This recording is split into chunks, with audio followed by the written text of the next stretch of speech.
So, grüßt euch. Auch zu Hause an die Leute, die es hier vielleicht auf YouTube sehen. Falls ihr euch gerade wundert, warum schaukelt der Typ in seiner Facecam so hin und her? Das liegt daran, dass ich den Tisch gerade hochgefahren habe und gerade auf einem Laufband laufe. Dalu hat mich wieder ein bisschen inspiriert. Wir haben ja beide seit über einem Jahr schon das gleiche Laufband. Und wir machen so eine Challenge, das ist so eine Online-App, wo du virtuell in verschiedenen Städten rumlaufen kannst und Kilometer sammelst.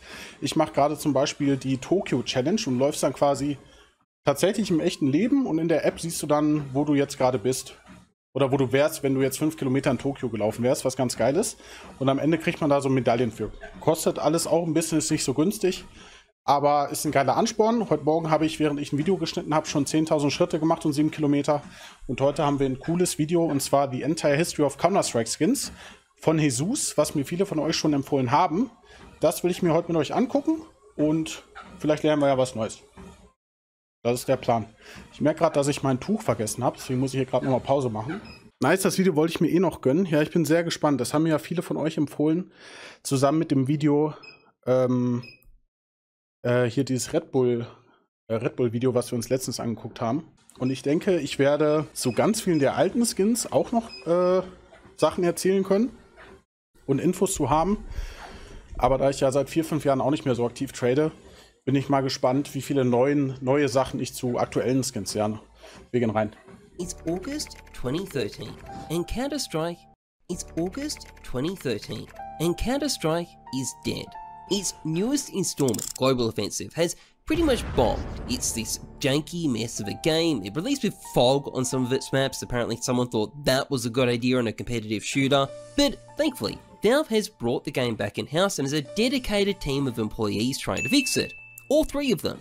But the outlook isn't the best. I mean, how can a shooter like Counter-Strike, which has barely changed since the 1990s, possibly compete with modern games? Well, as it happened, Valve were about to drop a bombshell on the game, an iconic and massively controversial feature that would transform Counter-Strike and get a lot of people very, very interested. Habe ich da gerade TrilluXe im Chat gesehen bei XQC?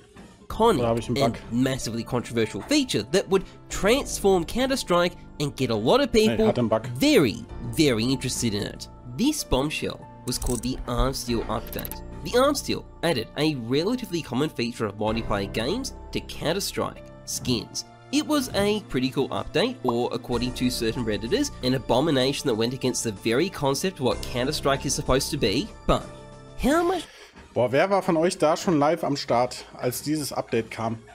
Ich kann mich auch gar nicht mehr erinnern, was die Reaktion bei uns dazu war. Ob wir das geil fanden. Ich weiß, dass wir ein paar Skins geil fanden. Wie zum Beispiel die Case-Hand AK. Aber ich kann mich nicht daran erinnern, ob wir das ultra gefeiert haben oder kacke fanden zu Beginn. Ich glaube, wir fanden es geil, aber... Could skins actually change for this game? I mean, they're just video game pixels, right? How much of an impact could they really have? Well, in this video, we're going to be diving in to the history of CS2 skins. 10 years of total degeneracy that's made this game like nothing else out there. Let's get into things. Hab das Game damals schon gehabt, aber nicht aktiv gespielt. So richtig gespielt erst ab Anfang 14. Ja, bei mir ging es März 2013 los mit CS. The Arms Deal update didn't contain heaps. There were 8 collections, 2 cases, a built-in slot machine. You could get up to 8 drops a week at the time, but the skins weren't worth anything at that point, so nobody really cared. And pretty much everything else we take for granted wasn't around at that point. No trade-ups, no stickers, no databases. People didn't know what floats or pattern templates were.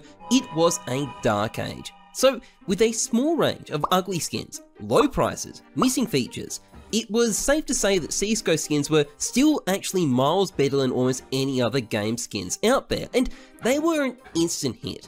This shit was fresh, and CSGO had a really good August, and Valve were also quick to add more stuff. Firstly, we got name tags, then in September they added the trade-up contract. At the time it sucked, it literally only worked with 1 case, but within a week, not only had Valve fixed it, so Ich wette, also mal abgesehen davon, dass Trade-Up-Contracts heutzutage ja irgendwie gar kein Ding mehr sind, weil der ja auch scheiße geworden ist, weil du nicht mehr auf diesem Ding da rummalen konntest. Aber ich wette, viele von euch wussten auch gar nicht, dass es sehr lange Zeit keine Trade-Up-Contracts für Stat-Track-Waffen gab. Stat-Track-Waffen, Trade-Up-Contracts kamen viel, viel später. Und ich weiß noch, als ich damals für 300 € mir die USP Stat-Track Orion FN gekauft habe und 2 Tage später kam das Update für Stat-Track-Contracts. Da ist der Skin innerhalb von einer Woche um 230 € gefallen. Das war der absolute Bruch. Worked with any collection, they'd also released Operation Bravo, adding a whole new case and a new collection. And as Valve were busy filling the game up with new skins, there was already a trading community starting to form. People hadn't figured out what floats and patterns were yet, but they had figured out you could use the blue spot on the end of your shit tier case harden to try and convince people it was worth overpay. And 2 other iconic uses for skins were also rapidly developing: gambling and scamming. On the gambling side, the Dota 2 betting site Dota 2 Lounge had launched its CSGO spin-off CSGO Lounge. And on this Das waren echt schöne Zeiten, ne? Also CSGO Launch früher, wo wir da unsere 1 bis 2 € Skins rausgeschickt haben. Also wie wir damals bei den Games mitgefiebert haben, das war schon wild, ey. Danke Charlo Funbox und kostet fast gar nichts. Scamming side, all sorts of stupid kids were rapidly finding ways to lose their knives to the dumbest of tricks. Luckily, Steam support was there to help and would often restore the lost items, but they didn't always get it quite right. Famously, one agent fucked up the scanned karambit they were restoring, resulting in the creation of the glitched no-star karambit. Not that its owner had any idea how special it was though. In fact, on the 30th of October, he actually sold it on the Steam market for less than a normal karambit was going for at the time. If only the poor guy knew. Anyway, November started off pretty lame with the incredibly boring weapon case 2, but it would get more interesting towards the end of the month. Firstly, Valve decided to release 6 whole new collections, which replaced the existing weapon collections that dropped in-game. And having binned the OG collections after just 4 months, these new collections would never be replaced, ever. They're still being dropped 10 years later. Secondly, since DreamHack Winter 2013 was happening, the first ever Counter-Strike major, Valve decided to release a special souvenir package that would drop to viewers of the event. And the souvenir package skins had a brand new feature to make them unique: the sticker. Oi. Now, these stickers had a big problem. They were shit. Findet einer raus, ob ich zu der DreamHack 2013 Souvenir Package auch ein Unboxing-Video hochgeladen habe? Weil das war gerade Tweede, den wir da gesehen haben. Das war die Zeit, wo ich ja auch auf dem englischen Kanal noch sehr viele Case-Openings gemacht habe.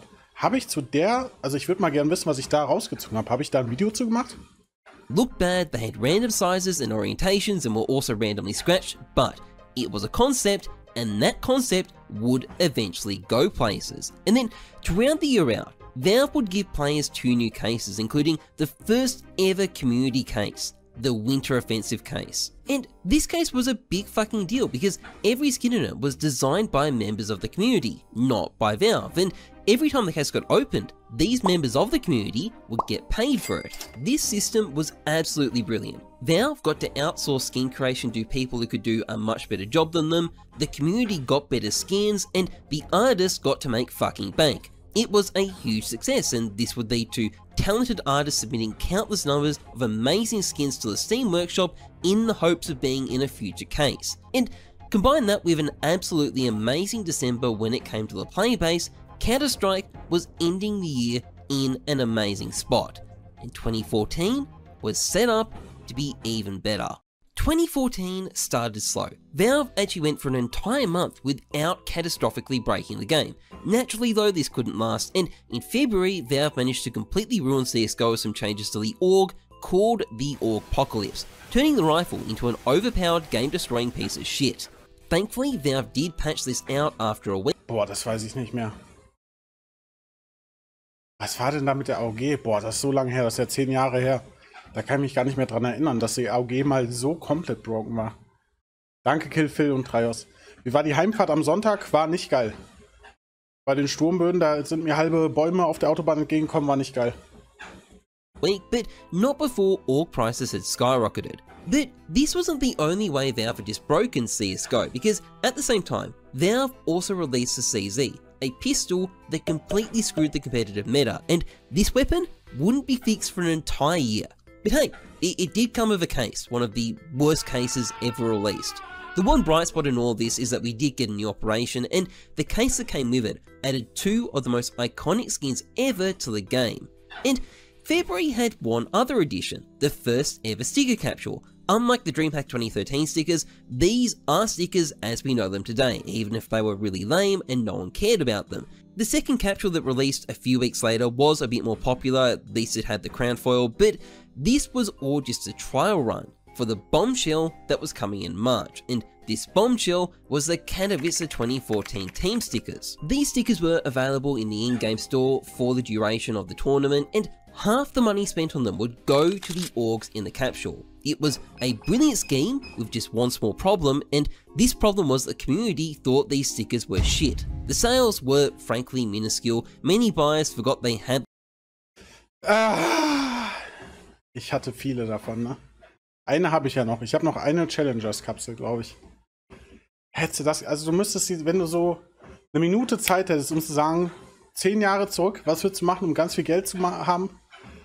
Für 1000 Euro diese Kapseln kaufen, dann hättest du dein Leben lang keine Sorgen mehr. Scheiße.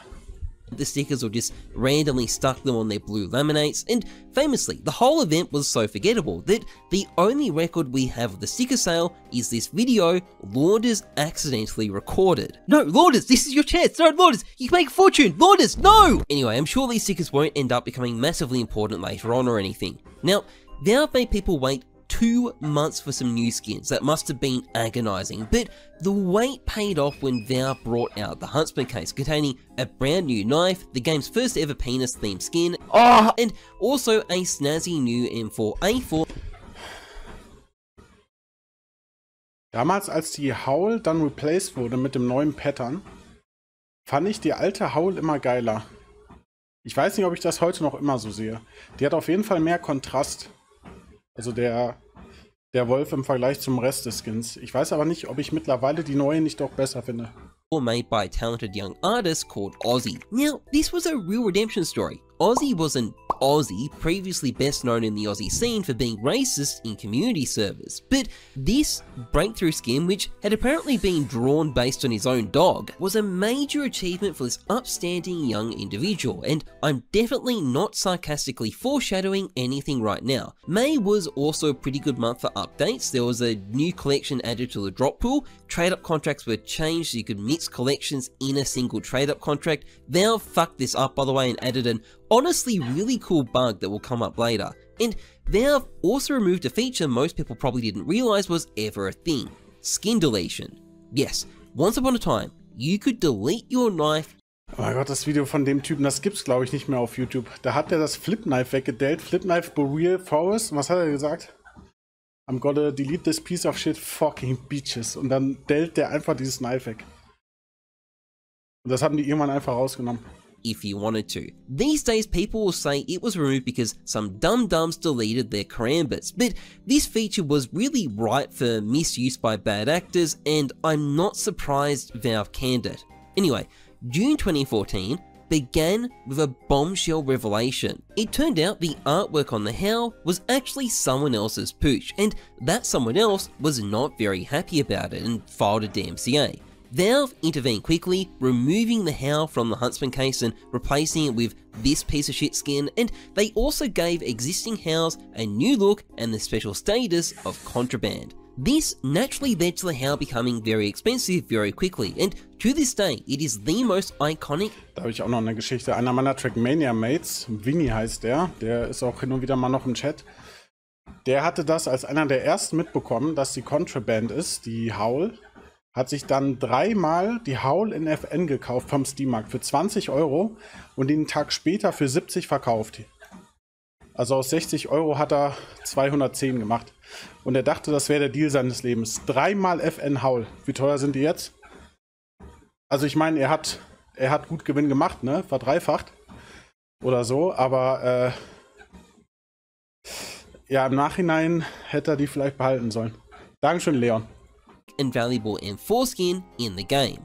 But while all this was happening, another landmark event was quietly unfolding in the background. Actually, maybe quietly is the wrong word here. Basically, a young Swedish man by the name of Ludde recorded himself yelling at the computer screen while he opened cases and stuck the footage of it on YouTube. This concept, which believe it or not was actually a novel and unique idea at the time, turned out to be insanely popular and literally invented an entire genre of content that not only exists to this very day, but countless other content creators would jump onto, everyone from the FaZe guys to Max Mofo to fucking Moist Critical. What's up everybody, it's Critical. I'm gonna be doing the biggest case opening in CSGO history. Now, the second part of the year was also pretty action-packed. Firstly, Valve fucked with people's inventories by reducing the inventory size limit from 2,400 to just 1,000. Probably because it was causing in-game lag. And because storage units weren't a thing at this point, this made investing in cheap items an absolute nightmare, so a lot of people just didn't do it. July also started with Operation Breakout. This had a lot of cool skins, although the only ones that really matter are the Dragon Lore from the Cobblestone collection and the Butterfly Knife, and this was followed by another case literally just 9 days later. And then, heading into August, it was major time. Now, there's not much to say about cologne stickers other than that Valve invented pick'ems to encourage people to actually buy them, and they put effort into the trophy too. Imagine something like this sleeve. Hä? Gold Cologne Pick'em Trophy, die sieht nicht so aus, oder? Die habe ich in meinem... Hä? So sieht doch nicht die Pick'em Trophy aus. Das wäre ja geisteskrank, wenn die so aussehen würde. These days. But the real changes came to souvenir packages. Basically, Valve would change them so each map had its own unique package, and because Valve had shoehorned... Wenn man sie inspected, bin ich noch in-game. Ich wollte doch sagen, Cologne. Das könntest du ja auch so displayen. Gehen wir mal zurück. Cologne. Cologne 214. Ah ja gut, wenn man die inspected. Waren die AKs dran. Hier auch noch? Ne, hier nicht. Das hatte ich gar nicht mehr in der Erinnerung, aber gut, ist 10 Jahre her. Bild.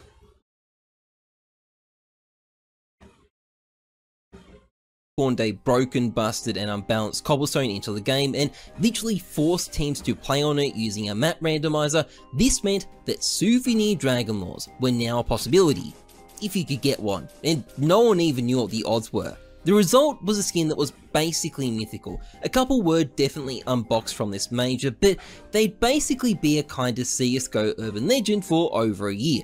Anyway, with the Cologne major over, an exhausted and demoralized US team called Ibo Power decided to take advantage of CSGO Lounge and throw a meaningless online match for a few Orb Asimovs. Lounge was rapidly turning into a nightmare for pro players at the time. It turned out the bettors really liked to DDoS the teams they were betting against, so the Ibo Power guys figured, why not take advantage of this shit show? I mean, what were Valve gonna do? Also ich meine, nicht Ibo Power war ja noch, dass da ultra viele Games kaum gespielt werden konnten, weil die alle geDDoS wurden. Das habe ich auch schon komplett vergessen. Ban them? Now, come September, Valve moved the CZ to the 5.7 slot rather than the P250 slot. This didn't nerf it by that much, although it was a slight improvement, but the main result was P250 prices went up a lot because now the gun was actually usable again. October also saw some interesting developments. Firstly, we got music kits. That's all the attention I'm giving them this entire video, by the way. And secondly, Valve introduced community sticker collections, which were available in-game in the form of these limited time offers. Now, the reason we care about them isn't because they're good stickers. They're not. Sorry, Warrior, but they suck.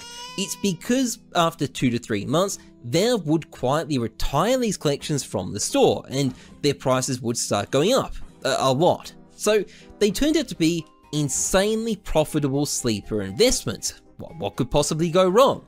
Now, November saw a new operation which was best known for having a really bad case. It also brought back all the same operation collections from Operation Breakout. There was another major with these really ugly block stickers and also literally missing team stickers from this one for some reason, go figure.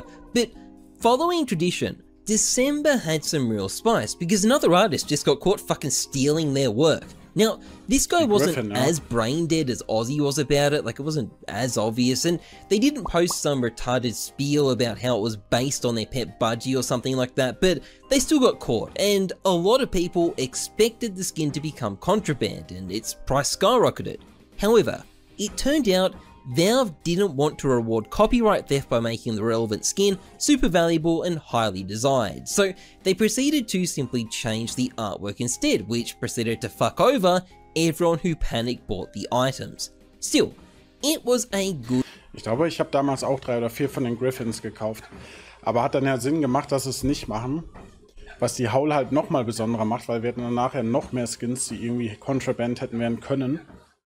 Jetzt letztens auch diese AWP, welche war das nochmal? Die sah eigentlich ganz geil aus. Wo jetzt die AWP Duality drin war. Wie hieß die davor drin war? Nick Mosch, danke für den Prime Sub. Ja, Duality ist ja die jetzt drin ist. Genau, Doodle war davor. Die war eigentlich auch geil, aber die war halt auch geklaut. Good year for skins, and people were starting to notice just how expensive things were getting. One player, who had apparently decided he needed absolutely everything in the game, finished 2014 by selling his entire collection for over $7,500. $7,500 on video game items. Can you believe it? It was so incredible, there were media articles on it. And it didn't look like things were going to stop in 2015 either. 2015, in fact, would actually bring some revolutionary changes, amazing changes, but also the literal worst parts of this entire scene. Let's get into it. 2015 began with the launch of a website called OP Skins. OP Skins was a landmark development for the scene. It was the first major marketplace that allowed players to buy and sell their skins for cash. Players were already doing this, of course, but OP Skins meant that for the first time, there was a safe and reliable ecosystem to do it in. Skins were turning into real commodities, and trading was getting more sophisticated too. Guides were starting to pop up detailing all the best patterns on skins like blue gems, terms like the scar pattern were starting to be more commonly used. And in the meantime, Valve would release some of the most legendary knives ever added to the game, the Chroma knives, which included famous finishes like the Sapphire, which really stood out and looked completely different to any other knife. And the first databases were also being created. In February, CSGO Exchange launched, allowing people to track skins for the first time ever. And the same month, we got the Katowice 2015 stickers. These stickers look good and they weren't on sale for very long, which led to them becoming a kind of B-tier Kato 2014, which in this scene is definitely a compliment. March didn't see any new skins, but it did see other big changes. Firstly, Valve updated the trade-up contract. Ein Clip, scheiße, ich habe gerade in den Chat geguckt, was war da?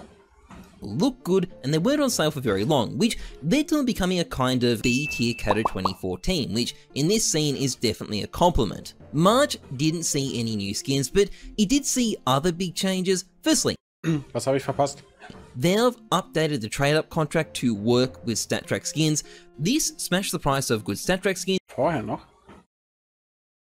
CSGO Exchange war ich noch drauf. Allowing people to track skins for the first time ever. And the same month. Ah ja. ESL One Katowice 2015. LEM Gamer. Bumm. We got the Katowice 2015 stickers. These stickers look good and they weren't on long, which led to them becoming a kind of B-tier Kato 2014, which in this scene is definitely a compliment. March didn't see any new skins, but it did see other big changes. Firstly, Valve updated the trade-up contract to work with StatTrack skins.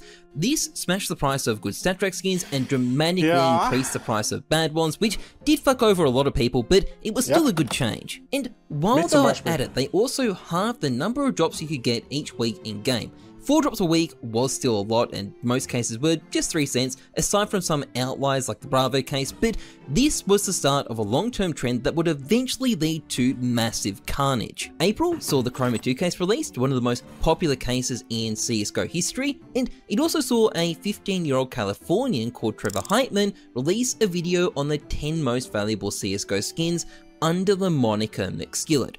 He may have gotten literally everything in the video wrong, but it went viral anyway, and Trevor quickly capitalized on his success and built himself a big following. May saw the release of Operation Bloodhound, which brought a new case and 3 new Operation collections, including the first ever Weave skin, a momentous moment for the game. Was? June saw the So alt ist sie, die Akihabara? Mai 2015? Holy fuck. Also, dass sie so 6, 7 Jahre alt ist, hätte ich gedacht, aber Mai 2015, das war ja fast nur Anfangszeit zu CS. Boah, das hätte ich nicht gedacht, dass die so alt A ist. momentous moment for the game. Crazy. June saw the formula for determining the wear value of a skin made in a trade-up contract leaked to the public. Some people had already known about this for a while, and they've been using it to print money from trade-ups, and they were fucking pissed their secret was out. But for everyone else, this discovery was a huge W. Cologne 2015 added a new type of sticker, the autograph. They also decided to put their stickers on Dorito chips for some reason, so nobody liked them at all. And September saw yet another massively unpopular release, the Shadow Daggers. Not only did they make you feel massively stupid for walking around with a set of butt plugs in your hand, they also literally shook the screen when you took them out. And at the same time, Valve also nerfed the M4A1S, crashing its price and causing an instant spike in demand for the M4A4. This was just the first of many back and forths between the two weapons, but at the time it felt like a major shake-up. And in the meantime, people were really starting to notice just how expensive Counter-Strike skins were getting. People like this young lad from North Carolina who called himself Mr. Beast, who released a video talking about how crazy it was that Karambits were selling for $200. Pretty nuts, right? Anyway, Jimmy is an excellent segue here, because der hat doch schon Jahre vorher Videos zu CS gemacht, auch Case-Openings, und ich glaube, vielleicht sagt er es nachher noch, dass der sogar Videos auf Gambling-Seiten gemacht hat. Ich glaube, das war so. Increasingly, it was becoming apparent that skins were not harmless, and this poor young man would be corrupted. Do you remember that anomaly video from 2014? Well, by this point, our autistic Swedish friend had built a huge career from it, and a lot of people had a look at this fat Swedish guy bringing in views by the millions and decided they wanted some of that action. One of the early participants was Max Mofo, who quickly succumbed to the hobby and uploaded a bunch of very popular Gamba content, but he was soon followed by a bunch of grifters who weren't addicted to cases but to clout, and saw some easy views by jumping on this trend. And by late 2015, this was popping on YouTube, and it began to intersect with another trend in the scene, because people had also figured out that you could just use CSGO skins to make your own fucking casino. Dieses fucking Overload von, das Overlay von Phantom Lord, ne? Das fand ich schon 2015 so dermaßen hässlich und outdated. Aber der hat damit zigtausend Leute angezogen. Phantom Lord, also dieses Logo allein ist so dog shit. Da hätte ich 2010 schon gesagt, hier mit Paint.net oder wie hieß das andere Programm? Scheiße, mir fällt es nicht ein. Dass das Trash ist. Das war so Trash. Der hatte so viele Zuschauer.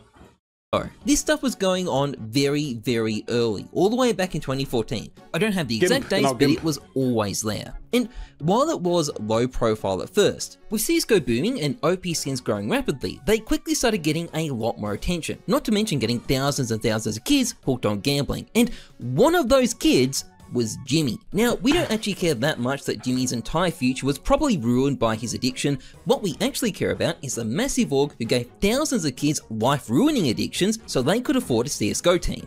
And that org is called FaZe. The FaZe guys opened some cases here and there, doing the whole anomaly but way less entertaining thing everyone else was doing, but behind the scenes, they wanted a CS team. The only problem was they couldn't afford it. So to solve this issue, they decided to set up a gambling site and get Yes. CSGO Wild, November 2015. Mit denen sollte ich auch eine 3-monatige Partnerschaft haben. Das war ja die Zeit, wo ich danach gesagt habe, ich will nichts mehr mit Gambling zu tun haben. 1 Monat habe ich das gemacht. Dann ging die Seite down. Ich weiß gar nicht mehr, warum die down ging. Vielleicht erklären sie es gleich. Da habe ich von sämtlichen Leuten das Guthaben eingefroren, inklusive meinem auch. Und ich wurde nie von denen bezahlt. CSGO Wild. Und ich habe erst 1 oder 2 Jahre später überhaupt erst erfahren, weil die das ja nie public gemacht haben, dass die FaZe-Leute dahinter standen. Das haben die auch jahrelang denied, bis dann einfach FaZe Banks casual in irgendeinem Podcast mal rausgehauen hat. Ja, wir haben damals so eine Gambling-Seite hochgezogen, die irgendwie wöchentlich $2 Millionen eingebracht hat oder irgendwie sowas. Das war eine Scheiße. Danach habe ich gesagt, dann kam hier Drake Moon und diese ganzen Seiten, diese Case-Opening-Seiten, und da habe ich gesagt, nee, Alter, das ist immer nur irgendwie in Scheiße geendet. Da sind wir jetzt raus. Ey, 2015 ist das krank. Get their 12-year-old fans to lose on it. This whole episode was notorious not just for the fact that FaZe lied about owning the site, but also because they released some of the most transparently fraudulent advertising in the entire history of the game to promote it. I lost, but He lost, but he got money. All before boasting about what they'd gotten away with. Yeah, FaZe Banks owned the gambling site. CSGO Wild made millions weekly. Genau, das hat der dann einfach mal, nachdem sie es jahrelang denied haben, einfach mal casual in irgendwie einem Podcast gedroppt oder so. Years later. But hey, it worked, and a few months later, they had their team. And in their defense, they were really just the tip of an iceberg of scumbaggery that was accumulating beneath the surface of the skin scene. And players had much more pressing things to worry about in the meantime anyway. Like the fact that in December, Valve completely ruined the game with the Revolver update. Das ist eine Sache, die ich echt richtig fett bereue. Viele werden sich nicht mehr daran erinnern, weil sie da noch kein CS gespielt haben, aber als der Revolver rauskam, der war so broken, dass du im Vollsprint war der full accurate und der hat One-Hit in den Körper gehittet. Das habe ich leider nie aufgenommen, aber im Stream gespielt. Da habe ich ein Game of das 2 gespielt und habe 43 Eier gedroppt, Revolver only. Diese Aufnahme hätte ich noch so unglaublich gerne, aber ich habe es nie auf YouTube hochgeladen, glaube ich. Das kannst du dir jetzt gar nicht mehr vorstellen, wie OP diese Waffe war, als sie ins Game kam. 43 Eier auf das 2 habe ich gemacht, nur mit der Waffe.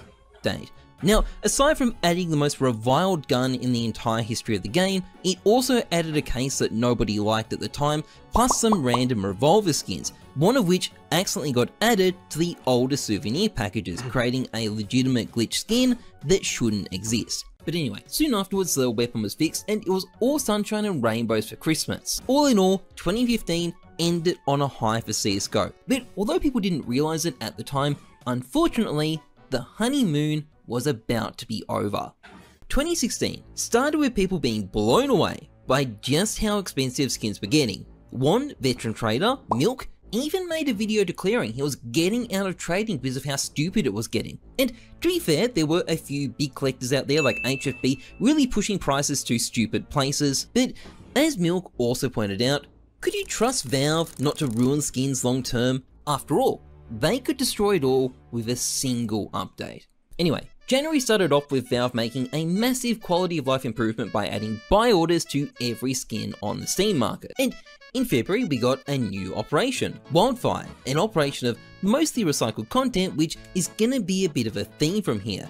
March saw Valve put some real effort into fixing a problem, account security. Basically, they forced people to start using their mobile authenticator app, which had a bunch of security features built into it. Now, this app wouldn't stop you from getting scammed if you were a complete retard, but it did greatly increase just how retarded you needed to be. And in return, Valve declared that Steam support would no longer be restoring scammed items, which was a really important development because people had been exploiting this feature to duplicate skins. It was a huge problem that presented a huge risk to the market, and Valve fixed it. March also saw the MLG Columbus stickers released. This introduced the Splice foil, which people were very certain was definitely going to be the next iBuyPower Holo, and then April brought the Chroma 3 case. This thing had horrible skins and was way less popular than the previous Chroma case, but 2 months later in June, Valve was back with something far more interesting, the Gamma case. Valve actually held a sci-fi skin design competition for this container, but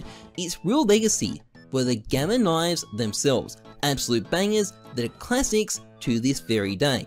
And speaking of banger knives, while all this was happening, the most banger knife in CSGO history was about to sell. This was the factory new Karambit 387, and during June, legendary CSGO lounge better Noob Rage would take a break from doxing traders he didn't like to purchase this thing for roughly $100,000 US. This was the most expensive trade ever by a mile. Milk's warnings in January had clearly fallen on deaf ears, and all of this might lead you to believe that things were going well for skins. After all, we're getting sick releases, records are being set, it sounds like an absolute party. But the truth is, things were starting to go seriously wrong, and it was because of those gambling sites. Now, the gambling scene was absolutely booming. Some streamers, like the extremely popular and 100% authentic Twitch personality Phantom Lord, were pulling tens of thousands of viewers by degenning on these sites, and you can tell by the comments that the audience fucking loved it. But that love was about to be destroyed as the fraud began to be exposed for what it actually was. It all started when the OG Counter-Strike player Mo accidentally outed himself for cheating during his sponsored gambling streams when he got into a fight with said sponsor on social media. This was not a smart move and it blew up in his face, although it was still just a minor scandal. The next scandal though was not minor. Call of Duty scumbags, Team Martin and Syndicate got caught pretending to be sponsored by a site they actually owned, leading to them being I found this new website. Dieses Intro auch. So I found this new website. Und er ist einfach selbst dahinter. fucking cooked by people like H3, H3 and Moist Critical. And to wrap it all up, that Phantom Lord guy I mentioned earlier got caught secretly owning a site and rigging it as well. This was a very not good look, and in response, Valve sent out a cease and desist to every single gambling site they could possibly find before engaging in a massive campaign to ban the bots of these sites. Some sites like OP Skins did escape the chaos, but this, combined with a sharp drop in the game's player base, caused hysteria, and by the end of July, skin prices were crashing. It was a dark, dark month. People had been woken up to the fact that their game was mortal, and Valve could destroy skins if they wanted to. But Valve liked money, and that wasn't what they wanted. And after about 2 months of doom and gloom, people started coming back to their senses, and the market began to pick up. Although Valve had killed off some of the big sites, including CSGO Lounge itself, they hadn't actually killed off gambling. It wouldn't be the same again, but it definitely hadn't been killed off. And people stopped being terrified of Valve, mostly because they were too busy being angry at them instead. August saw us get the Gamma 2 case. This was basically a slightly worse Gamma case and didn't get that much attention, but October saw something much more controversial: graffitis. Now, the graffitis themselves are completely forgettable. Bei Graffitis hätte ich auch überhaupt nicht mehr sagen können, wann die ins Game kamen. Weil die halt auch nie so wichtig waren. Es gibt, glaube ich, ein paar Graffitis, die sind so €1 wert oder so, wie dieses, was Maoli mir mal ganz viele von gegeben hat. Dieses Einhorn. Aber Graffitis waren von Anfang an dead und sind auch immer komplett dead. They're not bad, just boring. But people were outraged because in older versions of Counter-Strike, custom graffitis have been a completely free feature. Now, shockingly, Valve didn't want people flooding the game with their custom porn graffitis, and they weren't really actually charging that much for graffitis either. I mean, they dropped for free, but Redditors needed to be angry, and graffitis were the new enemy of the week. Now, November saw Valve do something genuinely a bit more shitty. All those sticker collections that they were releasing and then quietly discontinuing on the in-game store, Valve brought them all back, all of them in unlimited numbers. A lot of these stickers had gotten extremely expensive, and the people who invested in them got fucked in one of the most spectacular crashes in Counter-Strike history. The same month, Valve also added gloves, and believe it or not, these things were controversial, partly because they were as rare as knives, but also because they had wear values. I know, wear values, just like every other skin in the game. How evil. I guess gloves didn't need to be extremely rare special items, but they are, and everyone is used to it now. But at the time, people truly were molding about it, and the glove case wasn't that popular. It took quite a while for gloves to take off. But despite Redditors frothing at the mouth at Valve's evil updates, by the end of 2016, things were looking up. The market had recovered, playing numbers had recovered, and we looked set for a fantastic 2017. And shockingly, we got it. 2017 kicked off with a banging major, E-League Atlanta, which featured some unusually good looking stickers. The following month, McSkillet released a video detailing how the bug in the trade-up contract I mentioned back in 2014 worked. This was not a new discovery. I'd known about it for about 6 months by this point, but it was a very powerful exploit, and now it was out there to the public. In March, Valve released the Spectrum case. This was a very popular case with some very nice skins and some very, very nice knives. And over the next couple of years, its existence would massively inflate the value of butterfly knives. A nice butterfly went from being $200 to being more like $2,000. During April, Valve increased the maximum balance your Steam wallet could hold from $400 to $2,000. This was a huge improvement. The old limit was utterly terrible. In May, Operation Hydra was released. Now, this operation was mostly recycled content, but it did lock its drops behind these really... Das da und da, für die, die es noch nicht mitbekommen haben, CS2 Dataminer haben in den Files gefunden, dass an so einer Broschüre gearbeitet wird. Also, wann auch immer die nächste Operation kommt, da wird es wohl wieder eine Broschüre geben. Das war so geil. Hier hochklettern, du konntest hier aussuchen, willst du jetzt die schwere Mission machen oder die leichtere?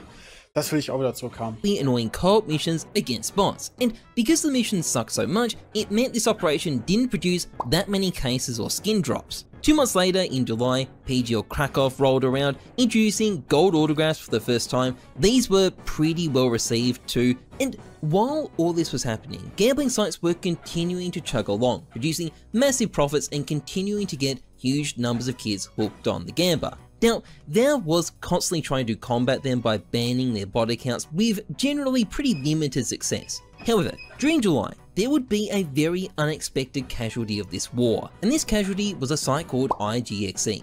IGXE was the Noch nie gehört.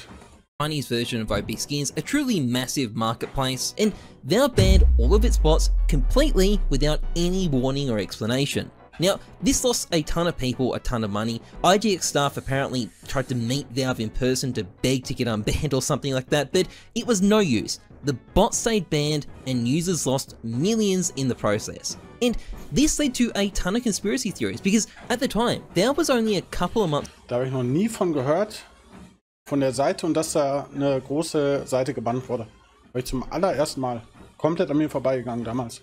away from an official launch of CSGO in China, and people started accusing Valve of basically trying to take out competition in the region, so any new players signing up to the official client would use the Steam market instead. Although the truth is that the fucking morons just put a gambling mechanic on their site. In the meantime, we also saw a slowdown in the skin economy. Prices and volumes dropped, although it did kinda just seem to be a seasonal thing. Now, in September, the official Chinese release of CSGO finally happened. This didn't change much, like people in China were already using the game, but it did force Valve to officially release the odds of cases. And to absolutely no one's surprise, it turned out the odds were really shit. They also released the Spectrum 2 case, which wasn't as good as the first Spectrum case, although it wasn't terrible either. During November, something interesting happened though. Operation Hydra ended, and to everyone's surprise, the Hydra case was discontinued with it. This was probably because the operations drop system meant that not many of these cases actually got dropped, and Valve always canned the least popular active case, but given its rarity and the fact that it had banger skins, its price skyrocketed, which was really unusual at the time since most cases were only 3 cents. And speaking of prices skyrocketing, well, with the year heading into December, prices across the entire market started picking up. I was selling on OP Skins at the time, and it was a lucrative fucking month. In addition, despite Valve's best efforts, the whole gambling site thing was still producing rivers of gold and new sites were still popping up everywhere. Just ask McSkillet. That year, he launched 2 of them. So all in all, it was a great year for the game. People were optimistic, the player base was stable, the market was steady, the gamba was powering on, and it seemed like 2018 could only get better. But the truth is, old Counter-Strike was about to die, and things would never be the same again. 2018 kicked off with the E-League Boston Major. This major stickers were a disaster for Valve since 2 of the teams dropped out of the event after the stickers were released, leading to some short-lived market hysteria around the discontinued stickers, but the event itself was a banger, largely because of the crazy way Cloud9 managed to win it. At the time, the manma for Skadoodle was so intense that a Russian gambling site owner actually paid $60,000 for a souvenir Skadoodle Dragon Lore, a purchase so famous that it even got featured on Adult Swim. And as he reviewed the record-breaking viewer numbers at the Boston Major, 3Click's filler would prophetically declare, "The game's doing well. Let's be happy for a moment," before spending the remaining 80% of his video trying to come up with ways to argue that the outlook was actually bad. It couldn't have been more on point. February itself was pretty good. The clutch case introduced the Vice Gloves, an absolute classic to this very day. Prices and player numbers were hovering around record highs, but the happiness wouldn't last. Because at the end of March, Valve would fuck everybody. Adjustments to map and trade. This notorious update would destroy trading as people knew it, send the game into a tailspin, and basically serve as a kind of massive... Das war die Trade-Sperre, ne? Mit 7 Tagen. Ja, da kann ich mich auch noch sehr gut dran erinnern. Dagesick und so. Weil da bin ich gerade in die Schweiz gekommen. Und da war, da hatte ich Skin Baron als Partner damals noch. Was eigentlich eine Langzeitpartnerschaft war, die so noch einige Monate gehen sollte. Und hatte neben denen TrilluXe nur als Partner. Skin Baron und TrilluXe waren damals meine Partner. Und dann ist mit diesem Update sind Streams und Videos gut abgekackt und ich habe einen meiner Langzeitpartner, nämlich Skinbaron, verloren, weil die Seite halt nicht so weiterführen konnten, wie es bisher der Fall war. Das waren auch keine geilen Monate danach. Ne? Kommst du gerade aus Duisburg, 500 € warm, gerade frisch in die Schweiz, guckst hier gerade nach deiner ersten eigenen Wohnung mit der damaligen Freundin, wo die Preise hier natürlich ganz anders sind. Und dann dieses Update, was plötzlich alles auf den Kopf gestellt hat. Das war nicht geil, ey. Da kann ich mich auch noch sehr gut dran erinnern. Dieses Update hat mir da auch eine ganze Weile gut Kopfschmerzen bereitet. Extinction event for the game skin community. Now, all this update did was add a 7-day cooldown whenever you traded a skin, which may not sound like a big deal, but the entire ecosystem was built around being able to trade stuff instantly. So this just obliterated everything. And I mean obliterated. Most participants in the market saw something like 90% of their profits disappear overnight. Valve claimed this was to combat frauds and scams, but most people interpreted that to mean gambling sites, and unsurprisingly, this was followed up by a massive ban wave against the bots being used by the entire gambling system. Millions upon millions of dollars of skins were lost, including the $60,000 Scoodoodle Dragon Lord that was bought just a few months earlier. Nice. People also realised that McSkillet was trade banned too, and actually had been for quite a while. A couple of months earlier, he'd been hit when his phone number was used on one of the bots on his gambling site. Not that it mattered to him, he had $10 million in crypto and decided to move on to a Fortnite project. But in the meantime, the entire community was apoplectic. Trading, as they knew it, had just been fucking destroyed. The market absolutely tanked. Player numbers also tanked, and it really did start to seem a bit like the end times. A lot of people quit, never to return. But of all the people fuming at what Valve had just done to them, the angriest of all was OP Skins. OP Skins had been the cash out vector for the entire gambling ecosystem, and this update had cost them an ungodly amount of blood money, and they did not take the situation lying down. Now, initially their reaction was just to release propaganda blog pieces pouting about what Valve had done, straight up lying about how big the impact on player numbers actually was and stuff like that. Reddit would praise them for their objectivity, but Valve were unmoved, making it clear that they were fine with the outcome and wouldn't be changing shit no matter how many signatures that petition got. But OP Skins had another trick up their sleeve, something called Express Trade. This was an internal trading system for skins on their bots that gambling sites could interface with, which in theory would let them resurrect the entire industry. It might have worked, except Valve proceeded to immediately step in and ban all of OP Skins bots, killing it all right there and then. OP Skins would throw one final Hail Mary by inventing their own knockoff crypto-based VGO skins which couldn't be used in-game, in the hope that gambling addicts wouldn't care and just keep up the gambler, but this didn't work, so they exited the space to focus on the VRL grift instead. But the truth is, OP Skins had just thrown away a fortune, because CSGO was not dead.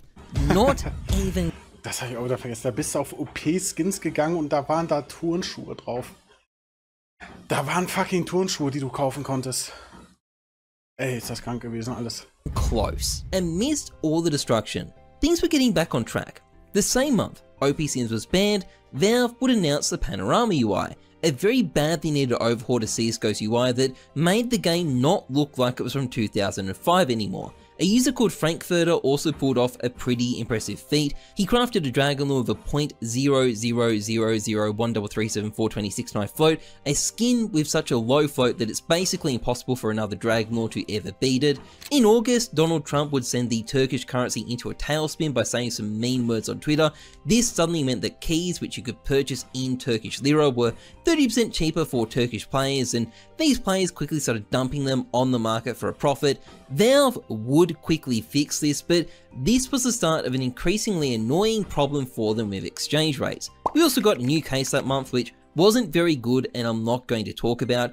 In September, Valve added 2 new collections of skins for the London 2018 Major. These were initially just meant to be souvenirs, but they'll soon added to the main drop pool as well. In October, Valve would slash the price of the AUG and the SG to try and get people to use them more in game. This didn't really change anything yet, but ultimately this would have a big effect. And ja, bis dann ein Jahr später 3 Klicks Philipp angefangen hat zu erzählen, wie krass der Krieg war, ne? Hat jeder noch Krieg gespielt. Das wird sicher gleich kommen. 3 Klicks Philipp hat das ausgelöst, glaube ich. December, Valve dropped their biggest bombshell yet, the free-to-play update, plus Danger Zone, plus the Danger Zone case.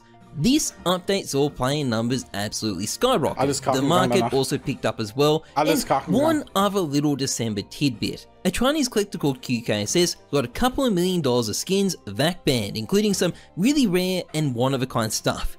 Nice, bro. It's not super important, but I couldn't leave this little bit out. In any case though, despite all the chaos of 2018, 2019 was suddenly looking really good. There was a very real sense that this game had a future, a bright one. And with the old CSGO truly behind us, there would be no going back. Now, 2019 is a pretty important year because it's the year that the Chinese scene really took over the skins market. There's no one clear moment when it happened, it was a gradual process, but to briefly explain it, over the course of the year, a Chinese site called Buff163 would come to overwhelmingly dominate the market. This was driven by two things, the growth of CSGO in China and the fact that these Chinese players had fuckloads of money. It also saw the gradual development of a new type of trading which would come to be known as cash trading. This was basically a glorified instant cash out service which suddenly had quite a lot of utility in a market that was a lot more annoying and illiquid than it had been in the past. To this day, these two things define the skins. Nösenpfeiler haut eine 10er Subbombe raus. Dankeschön, Nösenpfeiler. Vielen Dank, Mann. 137 auch schon overall. Und Arm nochmal an alle, die gerade noch Hi schreiben. Market. Buff163 is the biggest marketplace and most traders are cash traders. Now, after such a huge end to 2018, the game was quiet on the update front for a few months. In March, the Katowice 2019 major rolled around. This major ruined souvenirs by turning them into an unlimited purchasable commodity, and it also let me make multiple videos about penises, and also saw the ore get a shit ton of use. So much so that Valve actually decided to increase its price about a week and a half after the event ended, which caused the price of its skins to abruptly plummet. March also saw the Prisma case released, one of the best cases released in quite a while, and April had its own interesting development. Namely, a casino run by an Indian tribe in Washington sued Valve to literally try and shut down CSGO skins and seize all the money ever made by Valve from skins existing. As you might have noticed, skins are still a thing, so they weren't very successful. And while all this was happening, prices across the entire market, and Cato 2014 skins in particular, were steadily going up. In July, one trader called HonorPixel, who was sort of this niche Twitter personality, yo guys, what's going on? It's HonorPixel here, decided to take advantage of the strong market. Danke Wolverine und Dankeschön Haggibär. And sell off his ×4 Mac 10 Reason Holocraft for 3,000. Da hatten wir letztens auf der Kaktus auch eine witzige Story. Weil ohne Pixel hatten wir damals auch versucht zu helfen, mein erstes selbstgezogenes Messer wiederzufinden. Und dann haben wir mal geschaut, das war lange bevor ohne Pixel angefangen hat zu streamen, was er so für Nachrichten geschrieben hat. Hat er gefragt, ob er ein Bann wird? 5 Mod-Aktionen? War mal getimeoutet worden? Wir können ja mal gucken, die ersten Nachrichten von ohne Pixel, wann die hier kamen. Das war lange bevor der selbst gestreamt hat. 245 Nachrichten. 7 Monate Sub. Welche Gun braucht der Boy? Das war wahrscheinlich um den Dreh. Wir haben Leute ohne Pixel auf Twitter markiert und da haben die denen gesagt, hier, der braucht Hilfe beim Messer finden. AWP hat 2K auf der WTF. Und dann war irgendwann ganz witzig. Ohne Pixel. 12.02.2020. Ich will auch einen sein. Ich will auch einen sein. Und krieg vom Nightbot 5 Sekunden reingedrückt. Weil da in Caps Lock ich will auch einen sein reinspammt. Der Dart spielende Boss, das ist auch krass. Das ist schon 4 Jahre her, dass wir Dart gespielt haben. Und dann war ohne immer dabei, wo ich mit Dadu die Pokeref-Sachen gemacht habe. Da war ohne auch immer am Start. Als wir da die ersten Male bei Pokeref reingegangen sind. Dankeschön, Doms und Altus Twitch. $1,300. There were a few warnings he regretted, but he generally wasn't too bothered. I mean, it's just a skin, right? It's not like people are going to remind you about it for years and years afterwards. And at the same time all this was happening, the SG553 was rapidly catching on in... Hat er denn nun ein Sign bekommen? Das weiß ich ehrlich gesagt gar nicht mehr. Müssen wir mal bei irgendwo auf dem Steam-Profil gucken, ob der irgendwann mal von mir ein Sign bekommen hat. Ich kann mich nicht dran erinnern. The competitive meta, causing the prices of its limited range of skins to Wahrscheinlich absolutely nicht, wahrscheinlich skyrocket. In August, there was another exchange rate. Na komm. Dann sind wir mal nicht so.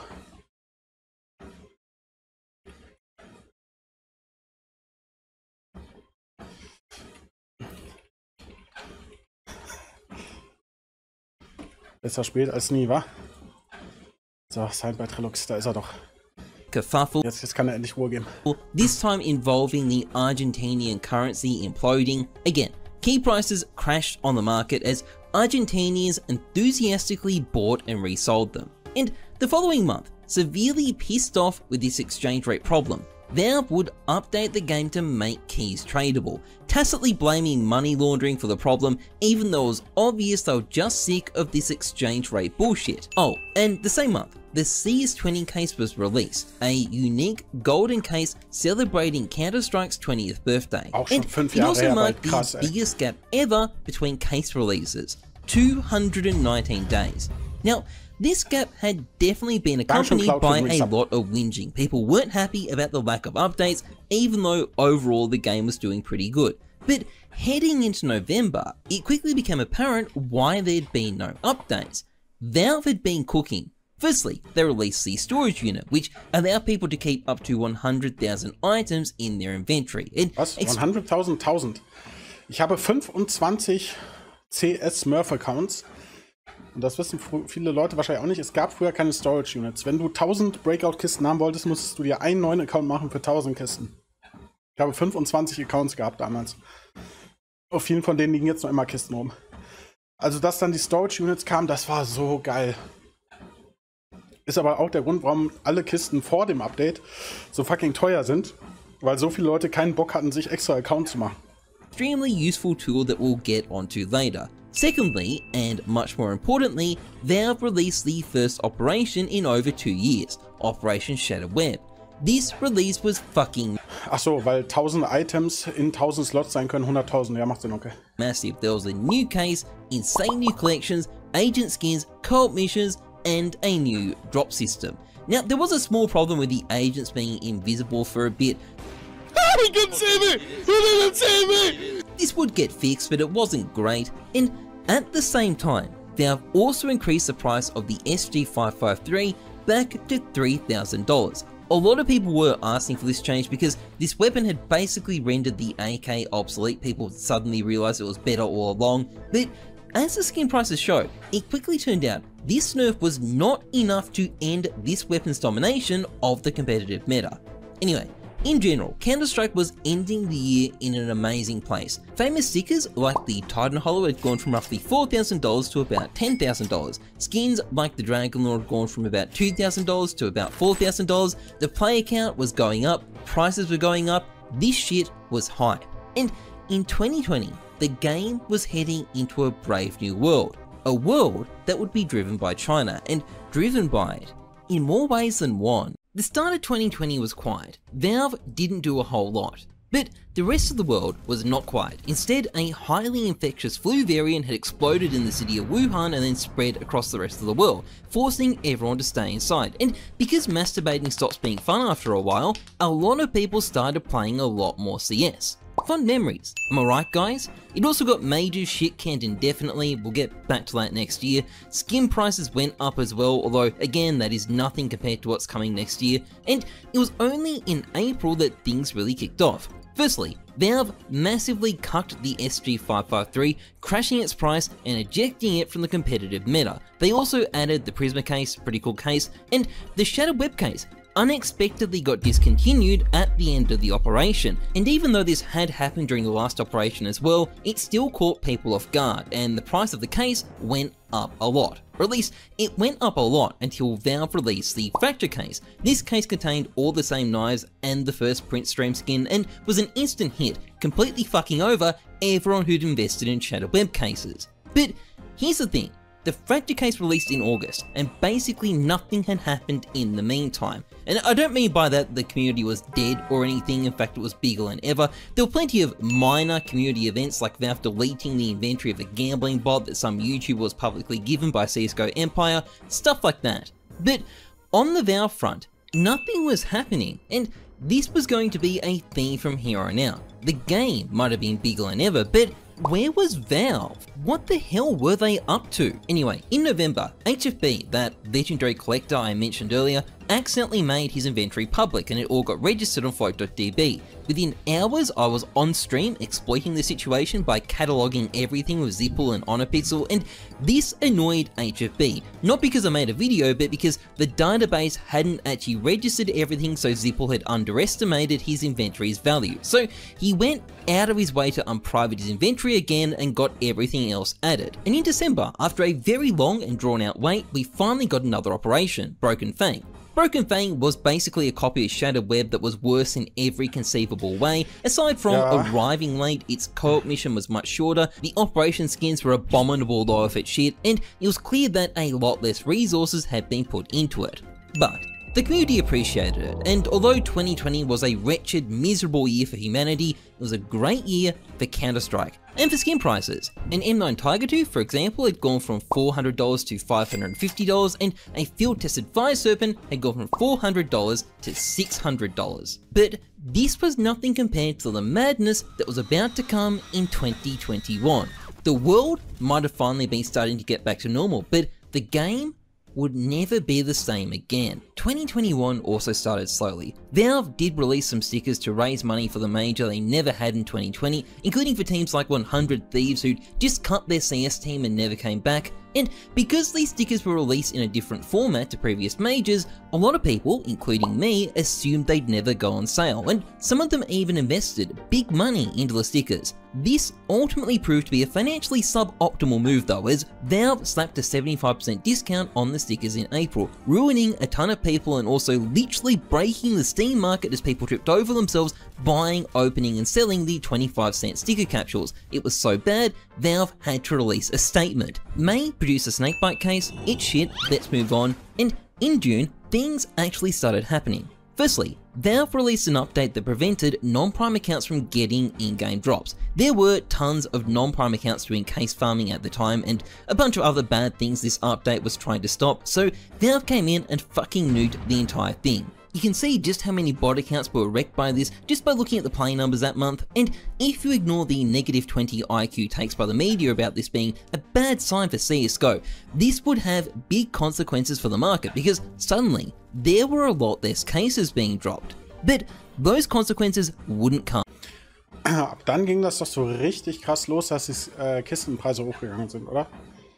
Breakout-Kiste und so. Das muss auch um den Dreh gewesen sein, 21 rum, 22 rum, dass sie so geskyrocket sind irgendwann. Yet. Because something much bigger was happening. You see, June 2021 was the high watermark for dumbfuck stupidity on the skins market, perfectly symbolized by notorious Luna!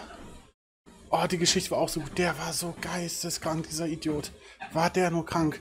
Was der da auf Twitter mit irgendwelchen obvious Trolls, wie der sich da mit denen gebieft hat, das war so golden. Luna. Trader called Luna, who stumbled into the space and dropped a ridiculous record-breaking sum on Titan Hollows, which had peaked at over $50,000 following several years of hysteria. He also started buying all sorts of other random skins that made no sense, probably believing that CS players were a bunch of dumbasses that he could leave holding the bag, and Luna's lunacy was just a symptom of the broader brain rot that had infected the scene. Getting good price graphs for this period can be a bit challenging. I'm having to use my old videos from the time, but basically, over the space of 3 months, high-end skins doubled in price. Why this happened is still unknown, but what's not unknown is that this was unsustainable and caused a catastrophic crash that the market would spend well over a year recovering from. Not that any serious player on the market was actually worried. An obvious bubble may have burst, but in the long run, that was probably a good thing. Except for Luna, anyway. He lost hundreds of thousands of dollars and stormed out of the scene looking like an idiot. Anyway, 2021 was a pretty interesting year. In August, a $750,000 trade may or may not have happened in China for a souvenir Dragon Lore and a StatTrack Minimal Wear 661. If this trade wasn't a hoax, it would be the biggest transaction to ever happen in the history of skins, and there was almost an even bigger one. In September, Newbrage, owner of the $100,000 Cranbrook Blue Gem, blew off a €1.2 million offer someone made for it via HonorPixel. This may seem insane, but Newbrage did not need the money and the offer may not have been genuine anyway. And in September, we got Operation Riptide. Now, unlike previous operations which had been a copy and paste job, this operation was a rushed copy and paste job. It released with a ton of bugs, it didn't have story missions, it did have good skins, so that's the plus, but just like with Broken Fang, it really seemed like Valve weren't putting in the effort. I mean, what the fuck were they doing in that office? How hard is it to copy and paste an operation? Anyway, in November, with the pandemic mostly over, we finally had another major, this time at Stockholm. It was a good event, its stickers were really nice, although Valve, in their infinite laziness, forgot to get player signatures in time for the major, which was a problem for the souvenirs given they're meant to have signatures. Instead, they were replaced by these map stickers which completely robbed souvenirs of any identity whatsoever and left them as soulless husks of their former selves. Like, what the hell, Valve? How hard is it to get fucking signatures done on time? Anyway, the year would end with a streamer called PSP1G manipulating the price of the orange 1G graffiti for shits and giggles and getting a bunch of people temporarily banned, Chad move, and all in all, 2021 had been another great year for the game. Sure, prices hadn't moved much because of all the turbulence and because COVID was over and the bots had been nuked, player numbers were down, but the community was upbeat and there was a sense that things were in a good place. And surely, Valve had some amazing stuff planned for 2022, right? 2022 kicked off with a hotly anticipated release, the Dreams and Nightmares case. This case was meant to feature the best skins selected from a competition hotly contested by the workshop's most talented artists. But when the case finally dropped, it turned out Valve had somehow managed to only include skins that looked like shit. Or at least, that's what people said at the time. Today, it's the most popular case in the game, so who fucking knows. The following month, February, the Chinese collector QKSS had his new account, which also had over $1 million of skins in it, banned as well, and then deleted. It wasn't clear what he'd done exactly, but it was impressive that he managed to lose all of his skins. Twice. By March, Stockholm stickers, which had started off pretty flat as investments, were picking up steam, many of them more than tripled in value over the space of a couple of months, but this boom was short-lived when Valve decided they liked Stockholm stickers so much they were going to release them again for Antwerp. This stopped the Stockholm stickers in their tracks, and Antwerp stickers were heavily overbought, or at least that's what it seemed like at the time. Either way, they were pretty dead for the rest of the year. In June, HFB, that collector who leaked his inventory, got hacked. The entire community watched on in horror as the hackers emptied his inventory in plain sight. But Valve stunned everybody when they actually stepped in to return all the stolen skins and even admitted it was their fault. And it gradually became apparent afterwards that Fuck off. On in horror as the hackers emptied his inventory in plain sight. But Valve stunned everybody when they actually stepped in to return all the stolen skins and even the items in question were removed from your account because they were received from an account that was compromised through support help, blah blah blah. For support help request, for which the CSGO team takes responsibility. Ja, mein Account wird 2014 oder 2015 auch mal gehackt. Von einem Steam-Mitarbeiter aus Chile, der dann Zugang zu meinem Account hatte. Ohne dass ich jemals eine E-Mail bekommen habe, wurde mein Passwort geändert. Eigentlich musste das per E-Mail nochmal bestätigen damals. Und da habe ich nur eine E-Mail bekommen, dass sich jemand in meinem Account aus Chile eingeloggt hat. Ich hatte 200 € Steam-Guthaben. Der hat das genutzt, um damit Kisten zu hebeln. Hat nur Scheiße gezogen. Ich habe dann 2-3 Tage später meinen Account zurückbekommen. Inklusive den 200 € Guthaben, die ich hatte bei Steam. Aber die Skins, die der aufgemacht hat, waren auch noch da. Leider hat er nur Scheiße gezogen. Wenn der mir da 5 Messer rausgezogen hätte, hätte ich 5 Messer mehr gehabt. Aber mit den 200 € hat er leider nur Kacke gezogen. Ja, das war wild. Dankeschön, Pedixio. admitted it was their fault. And it gradually became apparent afterwards that a lot of people were being hacked, including QKSS. That's what actually happened to him, although after HFB, it seems like Valve actually did something to stop it. In August, the huge trading site CS Money got hacked as well. This was a different type of hack that was completely unrelated to what happened to HFB, but the hackers still stole millions in skins and also sent out tons of stuff to traders to try and confuse the situation and cover their tracks. Not that it worked. The idiots behind this hack actually made their accounts absurdly easy to spot, and Valve had banned them all within a couple of days. Oh, and to celebrate CSGO's 10th birthday, Valve gave us a sticker capsule. It's a cool capsule, don't get me wrong, but most people were still pretty underwhelmed. But in fairness, Valve was probably busy with the new operation, so we had to cut them a bit of slack. In October, Valve released stickers for the Rio Major. Unlike Antwerp, they didn't copy Stockholm this time. These ones are sort of new, but they were also not very well received and people didn't get that excited about them. But what did get people excited that month was Onopixel's attempt to open a Titan Hollow.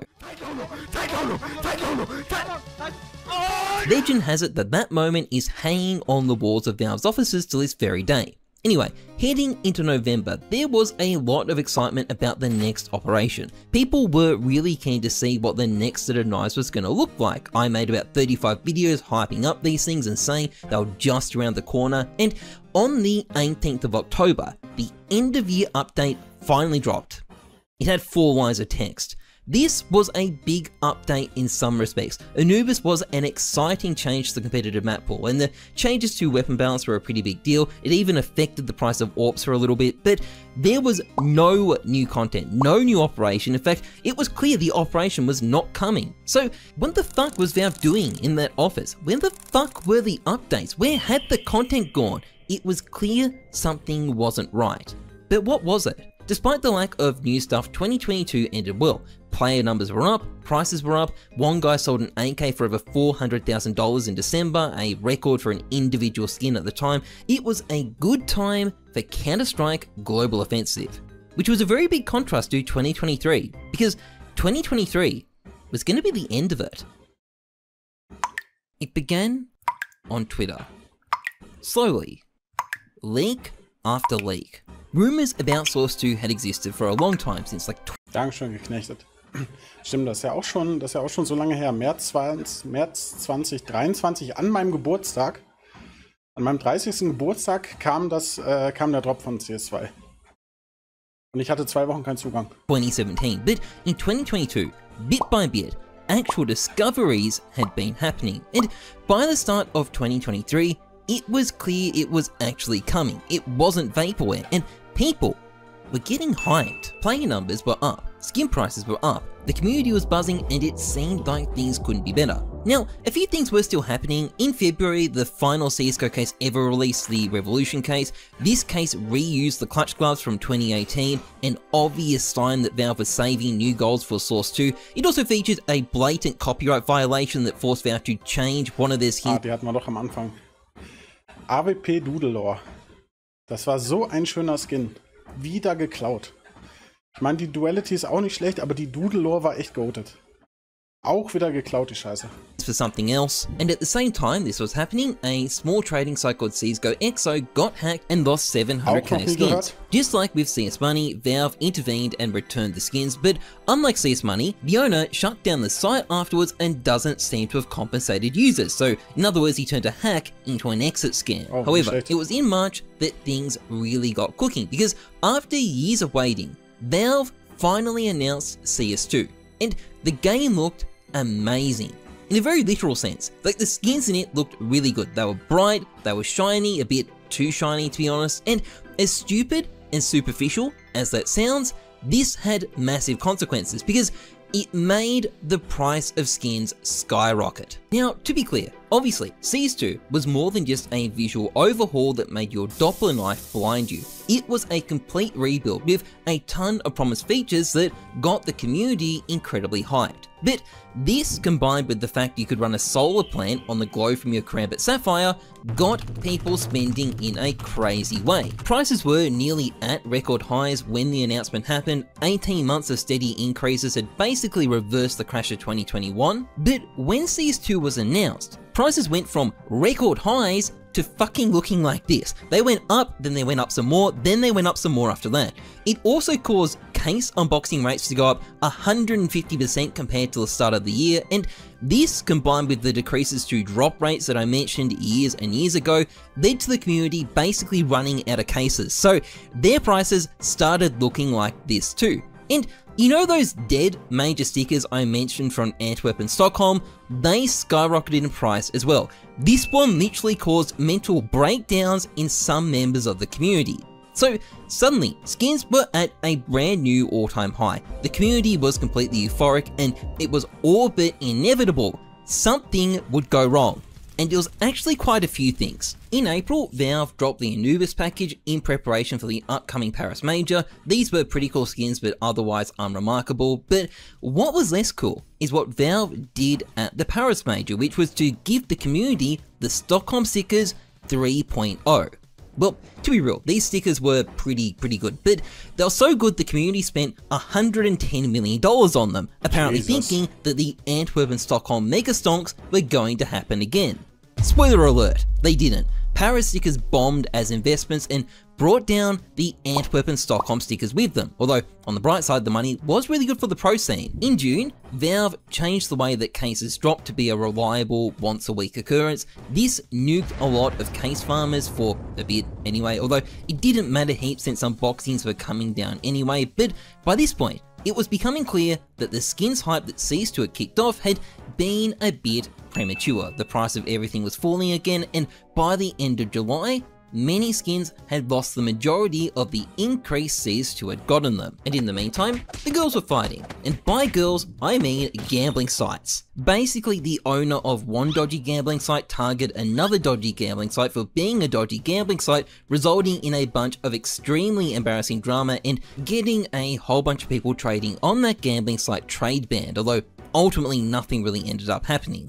And then, in September, CS2 finally came out. Was the wait worth it? Well, the community didn't think so. CS2 released patently unfinished, many features that had been present in CSGO were missing, there were some serious rough edges to the gameplay, some of the promised features like FAQ Live didn't seem to be there at all, and the most hype gaming release of 2023 was met with widespread disappointment by the players, many of whom quit. YouTubers opportunistically jumped in to pan the game, not that I'm in a position to criticize, and the skins market tanked. A year that had started so promisingly was ending in disaster. It's March 2024. Where are we now exactly? After months of constant updates, CS2 is in a much better place. One particular massive open wound remains, but the game has improved. After a very long drought, we finally got some more skins updates, the Kilowatt case which brought the Kukri knife, Zeus skins, and also your Grandma's China to Counter-Strike, and also a sticker update that brought a whole new way to be socially inappropriate to the game. There's even been a new #1 skin discovered. It turned out that a stat track factory new scar pattern existed all along and just belonged to some rich guy who didn't care and couldn't be bothered to show it. Play numbers are up, prices are up, case openings are up, sapphires are still ruined, and there's even whispers of an operation after the major. Is the nightmare over? Maybe. Time will tell. But one thing is for sure. I don't think this story ends anytime soon. And with that, this video is finally done. If you've enjoyed it, please like, comment. Sehr geiles Video. So, warte, ich mache mal eben Pause auf meinem Laufband. Ja. Krass, also wenn du so vergleichst, die ersten Jahre hier, ne? 2014, also gefühlt waren ja die ersten 20 Minuten des Videos nur bei 2014 und 2015 und wie viel weniger das über die Jahre geworden ist. Ja, crazy. Aber war ein cooles Video. Ein paar neue Sachen habe ich auch gelernt, einige Sachen, über die ich vorher noch nie irgendwas gehört habe. Aber sehr, sehr, also da ich selbst Videos mache, kann ich einschätzen, wie viele Stunden in dieses eine Video gegangen sind. Das ist echt krass. Also insane gutes Video von Jesus hier. Ja. Und das Traurigste ist eigentlich, zwischen Juni 2023 und März 2024 waren 2 Minuten in dem Video. Mal schauen. Major ist vorbei. Nächste Major ist Dezember erst. In Hongkong, glaube ich, war es. Schauen wir mal, was in der Zwischenzeit so passiert. Aber ich sage ja auch, der aktuelle State von CS ist so schlimm, dass eine neue Operation, geschweige denn eine neue Kiste, sowieso nichts ändern würde. Du kannst das Spiel aktuell nicht spielen. Also wo ist WAC live? Fancy hat ein einziges Mal ein Pop-up gehabt, dass jemand live gebannt wurde. Ich spiele jeden Tag gegen 5 Cheater. Ich habe noch nicht einmal jemanden gesehen, der live gebannt wurde. Mal schauen. Gut, aber sehr geiles Video. Ich bin gelaufen 4,6 Kilometer in der Zwischenzeit. Laut meinem Ding 7300 Schritte gemacht. 438 Kalorien verbrannt. Nebenbei beim Video gucken. Das war doch nice. Und einiges Neues gelernt. Gut. Dann erstmal liebe Grüße an die Leute auf YouTube. Link zum Jesus-Video packe ich euch natürlich in die Videobeschreibung. Und ja, dann sehen wir uns beim nächsten Mal. Das werden wir wahrscheinlich jetzt öfters machen mit dem Laufband.